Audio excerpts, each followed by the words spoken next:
प्यारे बच्चों good morning. अपन BSc part fest की समाकलन गणित पढ़ रहे थे और अपन बात कर रहे थे कि द्विचर फलनों का समाकलन अपन कैसे कर सकते हैं। अपन बात कर रहे थे कि समाकलन के क्रम में परिवर्तन करके समाकलन का मान कैसे ज्ञात किया जा सकता है। कुछ एग्जाम्पल अपन ने करके देखे थे, आज कुछ इंपॉर्टेंट एग्जाम्पल अपन और करके देखते हैं।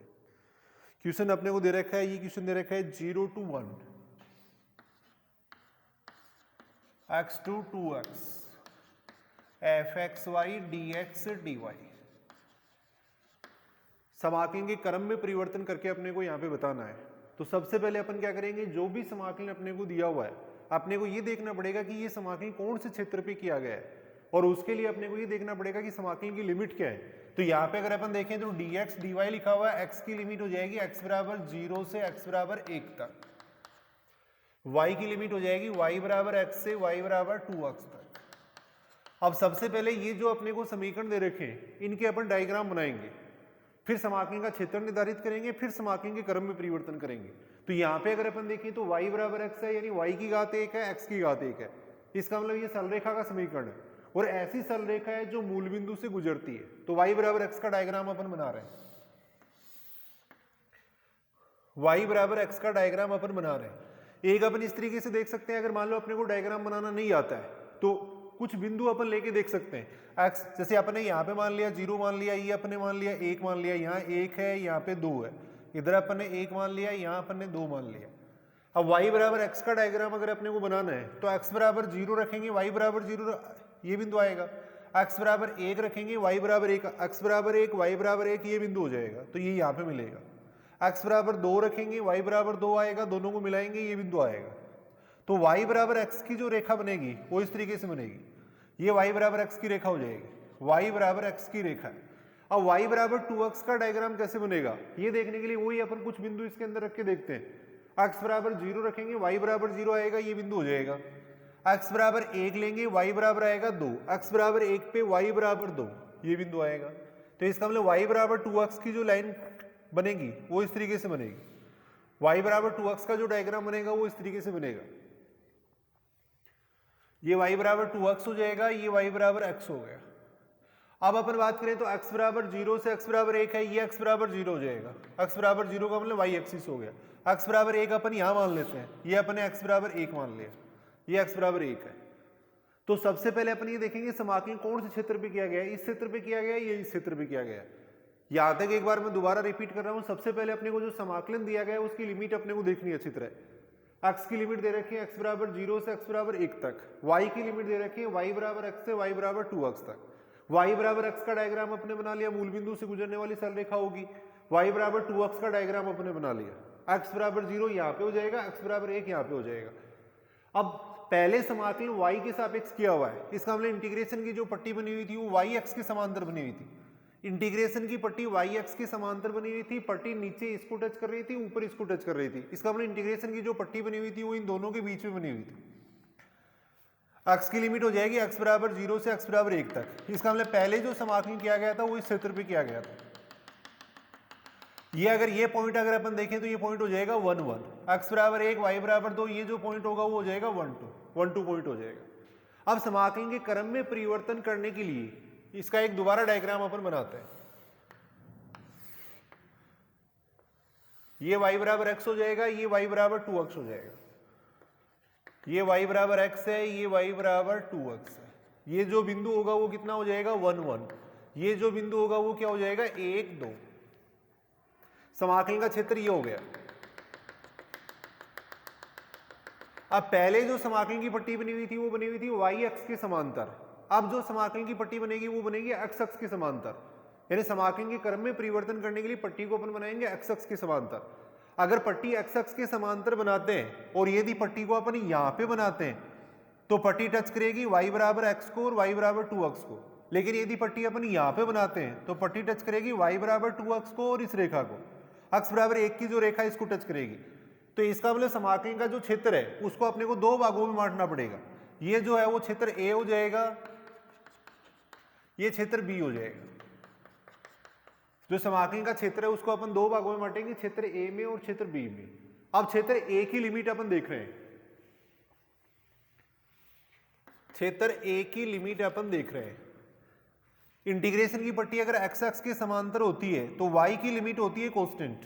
यहाँ पे y का मान कितना है 0, यहाँ पे y का मान कितना है 1, तो y की लिमिट हो जाएगी y बराबर 0 से y बराबर 1 तक। x की लिमिट देखने के लिए अपनी देखेंगे पट्टी इधर किसको टच कर रही है, इधर किसको टच कर रही है, जिस भी वक्र को टच कर रही है उसी से अपन x का मान निकाल लेंगे। इधर टच कर रही है y बराबर 2x को, यहां से x का मान निकालेंगे तो x का मान आएगा x बराबर y अपॉन 2। इधर y बराबर x को टच कर रही है, यहां से x बराबर हो जाएगा y, तो क्षेत्र a की लिमिट ये आएंगी। ऐसे क्षेत्र b की लिमिट अगर अपन देखें तो क्षेत्र b की लिमिट हो जाएगी, क्षेत्र b की लिमिट है y बराबर 1 से y बराबर 2 तक, y की लिमिट हो जाएगी y बराबर 1 से y बराबर 2 तक। x की लिमिट देखने के लिए अपनी देखेंगे पट्टी इधर किसको टच कर रही है, इधर किसको टच कर रही है, जिस भी वक्र को टच कर रही है उसी से अपन x का मान निकाल लेंगे। तो यहां से अगर अपन देखें तो x बराबर कितना हो जाएगा y अपॉन 2, यहां पे x बराबर कितना हो जाएगा 1, तो x की लिमिट हो जाएगी x बराबर y अपॉन 2 से x बराबर 1 तक। अब समाकलन के क्रम में परिवर्तन अपन कर सकते हैं, यानी जो समाकलन है वो दो भागों में बंट जाएगा। यहां आ जाएगा f x y d x d y, इसकी जगह आ जाएगा d y d x. F x y ये भी बन जाएगा डी वाई डी एक्स। वाई की लिमिट क्षेत्र ए के लिए वाई की लिमिट हो जाएगी 0 से 1 तक, एक्स की लिमिट हो जाएगी वाई अपॉन 2 से वाई तक। ऐसी क्षेत्र बी के लिए वाई की लिमिट हो जाएगी 1 से 2 तक, एक्स की लिमिट हो जाएगी वाई अपॉन 2 से 1 तक। तो सबसे पहले अपने को क्या करना है, एक बार मैं इसको रिपीट कर रहा हूं। सबसे पहले अपने को जो भी समाकलन दे रखा है अच्छी तरह उसकी लिमिट को अपने को पहचानना है। यहाँ पे x की लिमिट दे रखी थी x बराबर 0 से x बराबर 1 तक, y की लिमिट दे रखी थी y बराबर x से y बराबर 2x तक। सबसे पहले अपने इसका डायग्राम बना लिया। अब पहले इंटीग्रेशन y के सापेक्ष किया हुआ था, इसका मतलब इंटीग्रेशन की पट्टी y x की समांतर बनी हुई थी। तो इंटीग्रेशन की पट्टी अगर यहाँ पे अपन बनाते हैं तब पट्टी टच करेगी y बराबर x को और y बराबर 2x को, तो इसका मतलब समाकलन का क्षेत्र ये हो जाएगा। अब समाकलन के क्रम में परिवर्तन करने के लिए पहले पट्टी y x के समांतर बनी हुई थी, अब इसको x x के समांतर बना दिया। अगर पट्टी x x के समांतर है तो y की लिमिट हो जाएगी कांस्टेंट, y की लिमिट हो जाएगी y बराबर 0 से y बराबर 1 तक। ऐसे y बराबर 1 से हो जाएगा y बराबर 2 तक, y बराबर 1 से y बराबर 2 तक हो जाएगा। इस क्षेत्र की अगर अपन लिमिट देखें तो y का मान हो जाएगा y बराबर 0 से y बराबर 1 तक। x की लिमिट देखने के लिए अपनी देखेंगे पट्टी इधर किसको टच कर रही है, इधर किसको टच कर रही है, जिस भी वक्र को टच कर रही है उसी से अपन x का मान निकाल लेंगे। ऐसे क्षेत्र b के लिए अपन देख सकते हैं, क्षेत्र b के लिए y का मान हो जाएगा y बराबर 1 से y बराबर 2 तक। x की लिमिट देखने के लिए अपनी देखेंगे पट्टी इधर किसको टच कर रही है, इधर किसको टच कर रही है, जिस भी वक्र को टच कर रही है उसी से अपन x का मान निकाल लेंगे। तो ये जो समाकलन है वो इसके बराबर आएगा। इसी प्रकार प्यारे बच्चों अपन एक क्वेश्चन और करके देखते हैं।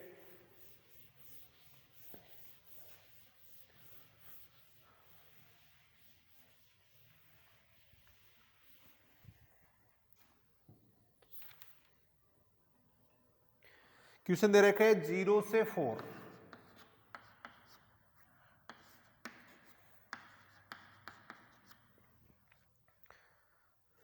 F x y d x d Y.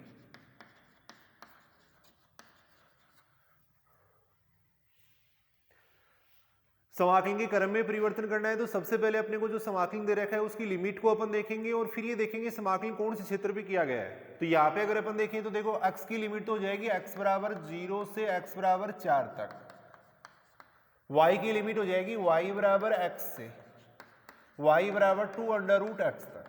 थोड़ा इसको सरल करें तो यहाँ से आएगा y square is equal to आएगा 4x, y square is equal to 4x आएगा। अब इसका अगर अपन डायग्राम बनाते हैं तो y square is equal to 4x का डायग्राम इस तरीके से बनेगा, y square is equal to 4x का डायग्राम इस तरीके से बनेगा, y बराबर x का डायग्राम इस तरीके से बनेगा। y बराबर x है वो क्या हो जाएगी, मूल बिंदु से गुजरने वाली सरल रेखा हो जाएगी, ये परवलय हो जाएगा, y square is equal to 4x परवलय, इसका डायग्राम इस तरीके से बनेगा। अब x बराबर 4 कहां पे होगा ये देखने के लिए अपन क्या करेंगे, इन दोनों का इंटरसेक्शन पॉइंट निकाल लेंगे। इससे अपने को ये आइडिया हो जाएगा कि x का मान 4 है वो कहां पे होगा। तो y बराबर x अपने इसके अंदर रख दिया तो यहां से कितना आएगा, y बराबर x इसके अंदर रखेंगे तो x square is equal to आएगा 4x। इसको सरल करेंगे तो यहां से x square minus 4x is equal to 0, यहां से x बराबर आएगा 0 और 4, x बराबर 0 यहां पे रखेंगे तो y बराबर भी 0 आएगा, 4 यहां पे रखेंगे तो y बराबर भी 4 आएगा। तो ये बिंदु हो जाएगा 0 0, ये बिंदु हो जाएगा 4 4। अब पहले इंटीग्रेशन किसके सापेक्ष कर रखा है, y के सापेक्ष कर रखा है, इसका मतलब इंटीग्रेशन की पट्टी बनी हुई थी y x के समांतर। इंटीग्रेशन की पट्टी y x के समांतर बनी हुई थी, पट्टी नीचे इसको टच कर रही थी, ऊपर परवलय को टच कर रही थी। इसका मतलब इंटीग्रेशन की पट्टी रेखा और परवलय के बीच में बनी हुई थी। x की लिमिट थी x बराबर 0 से x बराबर 4 तक। इसका मतलब पहले जो समाकलन किया गया था वो इस क्षेत्र पे किया गया था। अब समाकलन के क्रम में परिवर्तन करने के लिए, समाकलन के क्रम में परिवर्तन करने के लिए अपन एक दूसरा डायग्राम और बनाएंगे।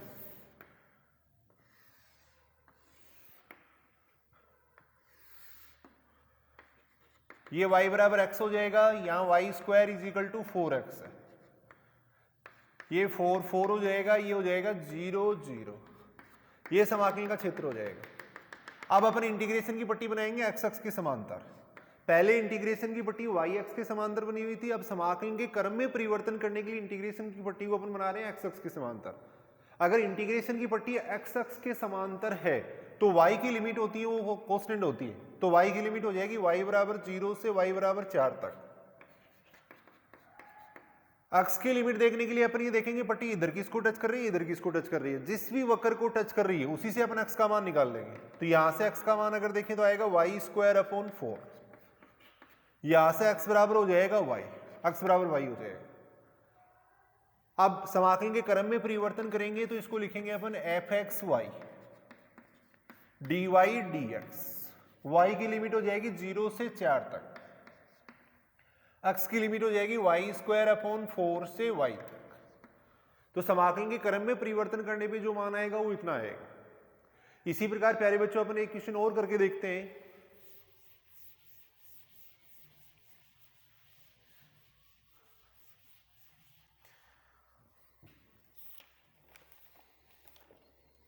क्वेश्चन दे रखा है 0 टू इनफाइनाइट,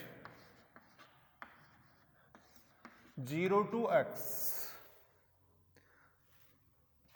x e की power minus x square upon y dx dy, इस समाकलन का मान ज्ञात करना है। तो प्यारे बच्चों यहाँ पे e की power minus x square upon y है और यहाँ dx dy लिखा हुआ है, इसका मतलब पहले अपने को y के सापेक्ष समाकलन करना पड़ेगा, लेकिन यहाँ पे y के सापेक्ष समाकलन पॉसिबल नहीं है क्योंकि e की पावर माइनस 1 अपॉन वाई का समाकलन पॉसिबल नहीं है। e की पावर माइनस 1 अपॉन वाई का समाकलन अपन नहीं कर सकते, तो इसलिए इस समाकलन का मान अपन तभी निकाल सकते हैं यदि अपन समाकलन के क्रम में परिवर्तन करें। यदि पहले अपन x के सापेक्ष समाकलन करें y को अचर मान के तो आसानी से अपन समाकलन कर सकते हैं। x स्क्वायर बराबर t मानेंगे, 2x dx बराबर dt हो जाएगा और आसानी से अपन समाकलन कर सकते हैं। तो इसलिए अपन इस समाकलन का मान ज्ञात करने के लिए अपन क्या करेंगे, समाकलन के क्रम में परिवर्तन करेंगे। और समाकलन के क्रम में परिवर्तन करने के लिए अपने को यह देखना पड़ेगा कि समाकलन कौन से क्षेत्र पे किया हुआ है। तो यहां लिखा हुआ देखो dx dy लिखा हुआ है, तो x की लिमिट हो जाएगी x बराबर 0 से x बराबर इन्फिनिटी तक, y की लिमिट हो जाएगी y बराबर 0 से y बराबर x तक। सबसे पहले अपन इसका डायग्राम बनाएंगे। x बराबर 0 का मतलब हो जाएगा y एक्सिस, x बराबर इन्फिनिटी ये मान लिया अपने, x बराबर इन्फिनिटी मान ले। y बराबर 0 का मतलब हो जाएगा x एक्सिस, y बराबर x हो जाएगी मूल बिंदु से गुजरने वाली रेखा हो जाएगी, y बराबर x ही हो जाएगा। अब अपने को ये देखना पड़ेगा कि समाकलन कौन से क्षेत्र पे किया हुआ है, इस क्षेत्र पे किया हुआ है या इस क्षेत्र पे किया हुआ है। तो यहां अगर अपन देखें तो पहले समाकलन y के सापेक्ष किया हुआ है, इसका मतलब इंटीग्रेशन की पट्टी बनी हुई थी y अक्ष के समांतर, पट्टी नीचे टच कर रही थी y बराबर 0 को, ऊपर टच कर रही थी y बराबर x को, तो इसका मतलब इंटीग्रेशन की पट्टी यहां बनी हुई थी, y बराबर 0 और y बराबर x के बीच में बनी हुई थी। तो इसका मतलब पहले जो समाकलन किया गया था वो इस क्षेत्र पे किया गया था, पहले जो समाकलन किया गया था वो इस क्षेत्र पे किया गया था। अब समाकलन के क्रम में परिवर्तन करने के लिए पट्टी को अपन बनाएंगे x अक्ष के समांतर, पट्टी x अक्ष के समांतर बनाएंगे। यदि पट्टी x अक्ष के समांतर है तो y की लिमिट होगी कांस्टेंट। अब यहां देखो ये x बराबर इन्फिनिटी है, ये y बराबर x है, दोनों जहां पे मिलेंगे वो बिंदु आएगा इन्फिनिटी, इन्फिनिटी बिंदु आएगा। अब पट्टी x अक्ष के समांतर है तो y की लिमिट कांस्टेंट होंगी और y की लिमिट हो जाएंगी y बराबर 0 से y बराबर इन्फिनिटी तक। अक्ष की लिमिट देखने के लिए अपन ये देखेंगे पट्टी इधर किसको टच कर रही है, इधर किसको टच कर रही है, जिस भी वक्र को टच कर रही है उसी से अपन x का मान निकाल लेंगे। तो इधर y बराबर x को टच कर रही है, यहां से x का मान आएगा y, इधर टच कर रही है x बराबर इन्फिनिटी को, तो x की लिमिट हो जाएगी x बराबर y टू x बराबर इनफाइनाइट। तो समाकलन के क्रम में अगर परिवर्तन अपन करते हैं तो इसका मान हो जाएगा 0 to infinite y to infinite x e की power minus x square upon y, यहां आएगा dy dx। अब पहले x के सापेक्ष समाकलन किया जाएगा, बाद में y के सापेक्ष समाकलन किया जाएगा।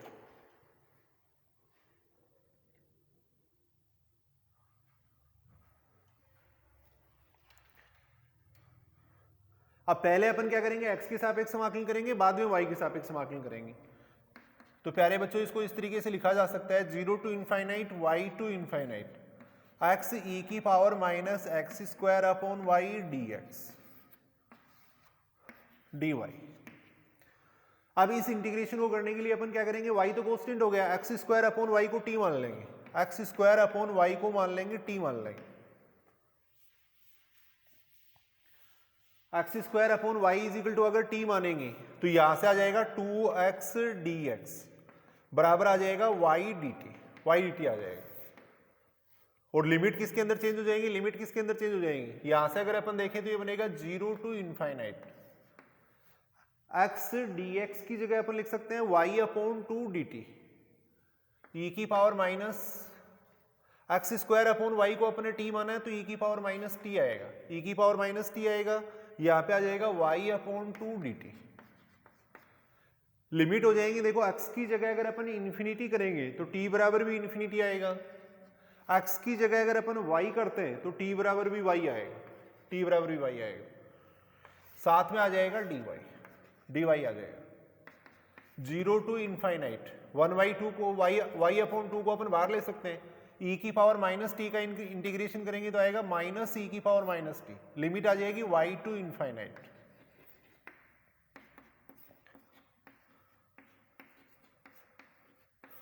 लिमिट रखेंगे, अपर लिमिट रखेंगे, t की जगह इन्फिनिटी रखेंगे तो e की पावर माइनस इन्फिनिटी होता है 0, फिर t की जगह y रखेंगे तो ये बनेगा e की पावर माइनस y बनेगा, साथ में आएगा dy आ जाएगा, माइनस माइनस प्लस हो जाएगा, 1/2 बाहर आ जाएगा, 0 टू इनफाइनाइट यहाँ पे आएगा y e की पावर माइनस y dy आ जाएगा। अब इस समाकलन को आसानी से फर्स्ट सेकंड मान के समाकलन किया जा सकता है।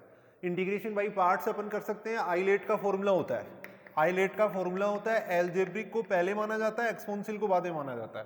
तो इसको अपन फर्स्ट मान लेंगे, इसको सेकंड मान लेंगे, और 12वीं क्लास में जिस तरीके से अपन समाकलन करते थे उस तरीके से आसानी से इसका समाकलन किया जा सकता है। तो ऐसे ही कुछ एग्जाम्पल आज और करके देखो आप लोग, नेक्स्ट क्लास के अंदर अपन नया टॉपिक पढ़ेंगे। Thank you.